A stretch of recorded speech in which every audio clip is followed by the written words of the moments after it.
Sachin Tendulkar has called it a day from international cricket, and he won't only be missed in India but all around the world. To discuss this and a lot more, joining me is Gaurav Joshi. He comes all the way from Australia. He's an Australian cricket journalist who's here in India to cover the ongoing tour. Now he's going to talk to us about Tendulkar and his aura in Australia, as we know. So Gaurav, thanks for joining Cricket Country. My pleasure. So do tell us a bit. We all know that Australia loves Sachin Tendulkar, and last year he was bestowed with the Order of Australia. That's right. I mean, Sachin, look, ever since 1996, when Sir Don Bradman said in front of Australian television, it was one of his only sort of one-to-one interviews, and he said, the closest batsman to me in the modern era is Sachin Tendulkar. That's when people in Australia stood up and said, okay, that is a huge accolade to be giving when it's come from Sir Don Bradman.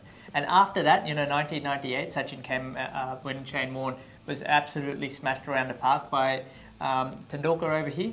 And then in 1999, there's a story before the whole famous shoulder, before the wicket LBW that was given to Sachin. In Adelaide, home of Sir Donald Bradman, people were actually not finding a cab to go to Adelaide Cricket Ground when Sachin was batting. Such was that aura Sachin had actually, ever since Don Bradman had given him that huge rap, you can say. And what do you have to say about the fact that, he toured in 2007? A lot of them said that it'll be his last. And he got standing ovations whenever he walked to the crease. And the same happened in 2011.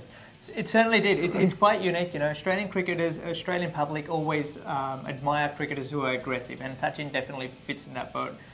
There are only a few cricketers where Australian people have actually stood up. If you listen to a few senior journalists, Viv Richards and Gary Sobers were two other cricketers that people actually acknowledged when they actually came out to bat for the last time. And same thing with Sachin. Every time before he even faced a ball, the reception he got, it was almost parallel to what Sachin gets in India, which is such a unique. And now in 2014-15, when India comes next to Australia, what's going to happen is it's going to be the first tour in around 24 years where there's going to be no Tendulkar. Hard to imagine? It certainly will be, not only for the cricketing public, but just the Australian public, because the word, as soon as you mention India, you refer to cricket. As soon as you refer to cricket, you refer to Tendulkar. It's going to be completely different in another year and a half's time. And the special journey with Australia has continued. I mean, look at the way he started as an 18-year-old at Perth with that blazing 100 and the 100 at Sydney as well. Yep. And now he was fine in 2011, and then the slump started. But the respect was always there.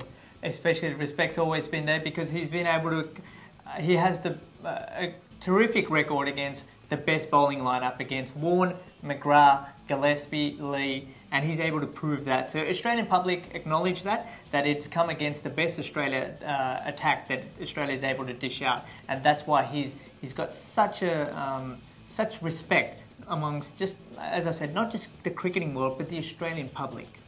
So that's what we have for you. People in Australia are certainly going to miss Sachin Tendulkar. So are people in India. So, it's very tough to imagine how an India-Australia contest is going to pan out without him. But after all good things come to an end.